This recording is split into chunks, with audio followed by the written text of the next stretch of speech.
अतिथि विशेष शिक्षण मंत्री श्री आर डी त्रिपाठी जी, माननीय शिक्षकगण और मेरे प्यार साहब, आज आसमान Oi pessoal, de novo, voltando aqui para a segunda parte sobre aula dialógica, né? Agora temos uma participação especial aqui da Anaí. Quê? Muito bem. Não. Não, você quer ir embora? Então, eu dizia que quando o professor está aberto o suficiente para receber essas novas interpretações, enriquece o processo da aula, né? E aí, muitas vezes, o professor, com a experiência, acaba percebendo que há uma maneira mais corrente de ver a coisa, né? Em geral, pautada no senso comum, em geral pautada nas discussões de internet, das discussões de corredor e tal. E aí o papel do professor muda. Não é mais apenas de receber, mas é de oferecer uma nova forma de ver a coisa, né? Também discutimos isso no nosso texto. Que é o trabalho em paralaxe. Paralaxe é um conceito utilizado, é um deslocamento, né? Utilizado pelo Zizek, né? O Slavoj Zizek, do qual nós já conversamos a respeito. E que pressupõe o quê? Que o professor seja aquele provocador do deslocamento do olhar do estudante, né? Ele até então via o mundo de uma determinada forma, com determinados conceitos, e aí o professor oferece uma outra maneira de ver aquilo, né? Para quem é aqui da UFSB, deve ter feito parte de dois cursos, né, que são iniciais, são da formação geral, que é a Universidade e Sociedade, o primeiro curso, Universidade de Desenvolvimento Regional e Universidade de Desenvolvimento Planetário, né, que é o terceiro. No primeiro curso, Universidade e Sociedade, a gente costuma usar dois vídeos. O primeiro se chama A Ilha das Flores, que todo mundo conhece, né? Todo mundo já viu na adolescência, na escola, tal, eu também, né? Que é muito impactante, e que é feito pelo Jorge Furtado, é um documentário, se supõe um documentário, se propõe a ser um documentário, feito pelo Jorge Furtado, que é sobre um lixão chamado Ilha das Flores, no Rio Grande do Sul, Porto Alegre. Muito bem. Quando eu passo esse filme, eu passo o filme inteiro, são 12, 15 minutos, e depois a gente discute. E a discussão, em geral, gira em torno do puxa, olha esses pobres, como eles são, né? Que fazer, coitado, precisamos fazer algo, ou coisa parecida, né? Enfim, porque o filme suscita isso. O filme, de alguma forma, faz com que faz induzir a uma visão do pobre, do ser humano pobre, visto de uma determinada forma, colocado à revelia dos porcos, porque o porco tem um dono, tem o polegar opositor e tem dinheiro, aquela coisa toda, né? Enfim, só que é preciso ver, e aí há uma discussão, faço uma discussão sobre isso, e os alunos externalizam todas essas posições, e eu espero que elas venham, e a gente pontua isso, às vezes até na lousa, coloco algumas coisas, algumas ideias que eles trazem. Beleza. Feito isso, eu passo o segundo filme, que se chama Boca de Lixo. Boca de lixo? Boca de Lixo. Que Boca de Lixo é um outro filme, que é um documentário. É um filme que é real, da vida real. Não sei o que é. Vida real é que não é fantasia. Entendeu? Só pra mim. Isso. E aí ele é feito pelo Eduardo Coutinho, um outro documentarista, um moço chamado Eduardo Coutinho, que já morreu. Isso não é nome, tá? É um Eduardo Coutinho, são dois nomes. Isso não é um nome. Tá bom. E aí ele vai até um lixão chamado Gramacho, no Rio de Janeiro. Gramacho? Gramacho. E aí Mas o que gramado. acontece? Parece, mas não é. Gramacho. E aí o que acontece? Ele coloca o microfone e a câmera na boca das pessoas. E aí a coisa é bastante diferente, porque enquanto o Jorge Furtado faz um discurso sobre o que é, uma narrativa sobre o que é o pobre, o que é o porco, o que é a galinha, o que é o perfume, o que é a Dona Anice, o que é não sei o quê.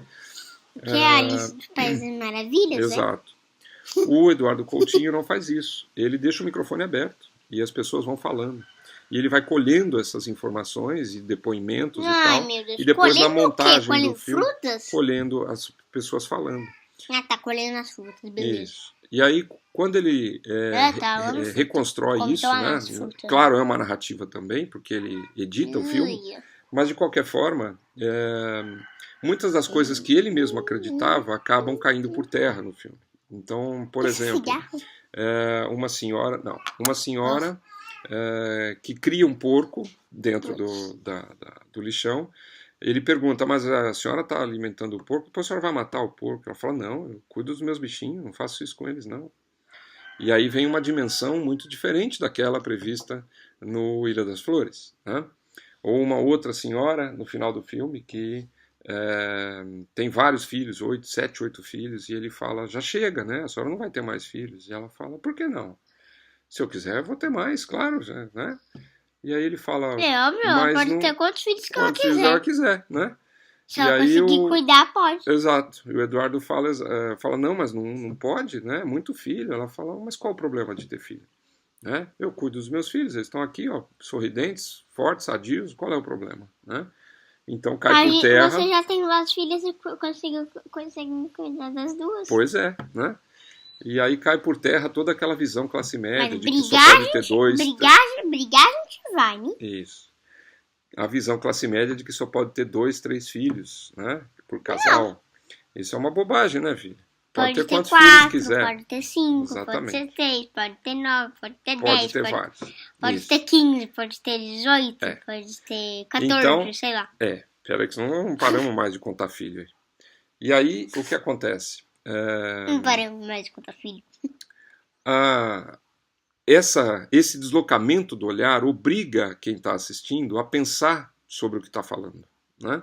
Então, enquanto a narrativa do Jorge Furtado, no Ilha das Flores, te obriga a pensar de uma determinada forma, induz a pensar de uma determinada forma, o Boca de Lixo abre espaço para N interpretações diferentes. E aí o debate fica muito mais rico e muito diferente daquele original. Então eu penso que o papel do professor seja mais esse, o papel de provocar uma nova visão, provocar novas leituras, novas possibilidades, né? E com isso ampliar o debate. Então não afunilar, né? Não é a ideia de um funil, pelo contrário, é a ideia de um leque, né? Ele vai abrir várias possibilidades e várias vozes, né? Que virão, que estão caladas dentro da sala de aula e que não se manifestam porque não há espaço ou porque se sentem inseguras em relação a uma voz uníssona dentro da sala. Então, é um pouco essa ideia que eu penso o papel do professor.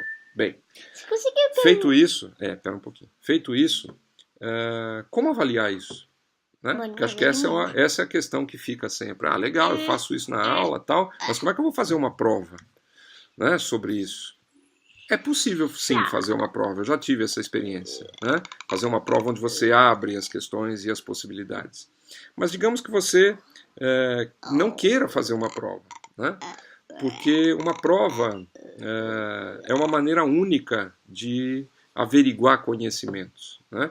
Uma maneira única que eu quero dizer é uma maneira pobre. Espera um pouquinho, não faz barulho. Ajuda o pai. Isso. É uma maneira pobre. Por quê? Porque há maneiras muito mais ricas de fazer uma avaliação. E se a relação é verdadeiramente dialógica, se ela se estabelecer verdadeiramente, você não precisa fazer uma prova. Você pode averiguar os conhecimentos de diversas formas e diversos tipos de conhecimento, inclusive. Então, uma das coisas que está prevista no nosso texto lá é exatamente isso, mostrar várias formas de avaliação diferentes para avaliações dialógicas, né? Claro que o professor que não se propõe a fazer uma aula dialógica vai ter total coerência quando propuser uma prova.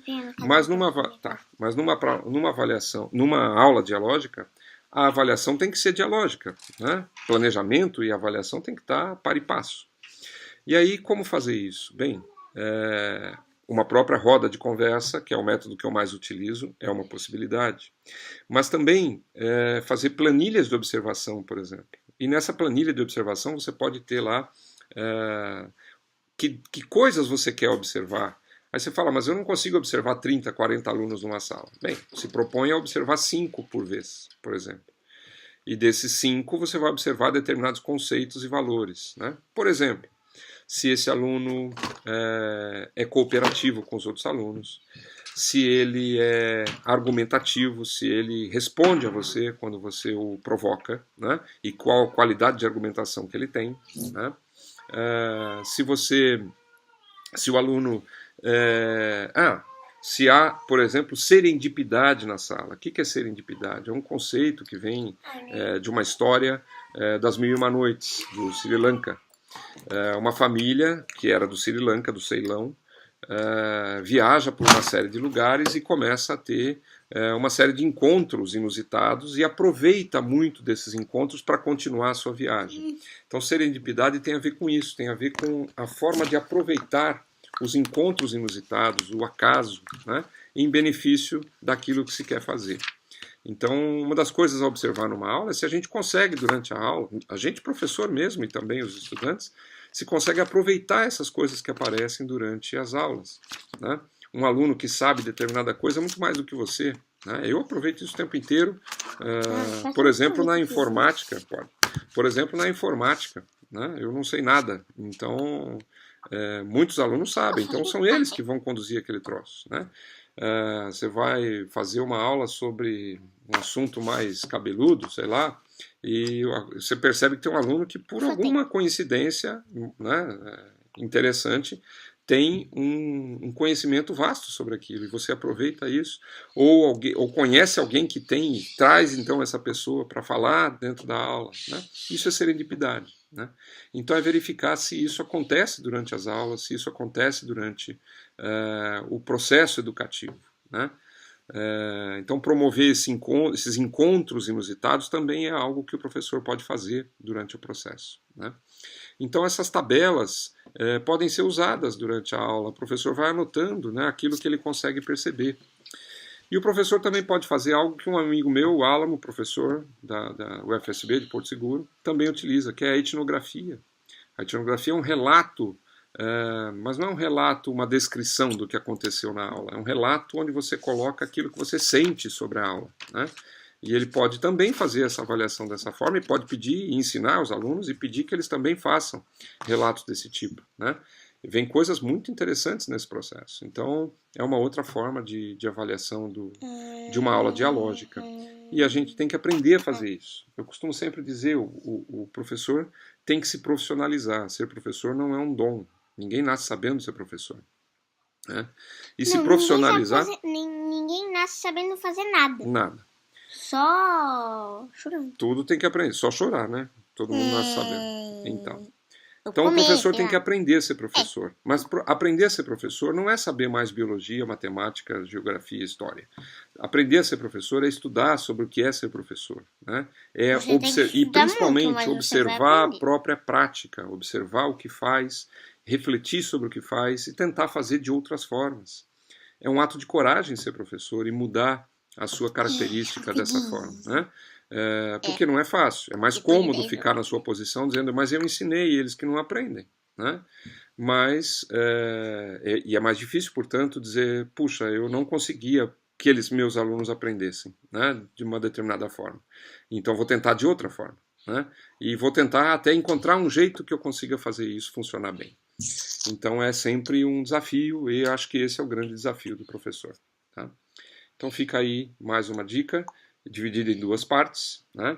E a gente se vê numa próxima oportunidade. Fala tchau. Pai. Fala tchau. Tchau. Tchau. Até.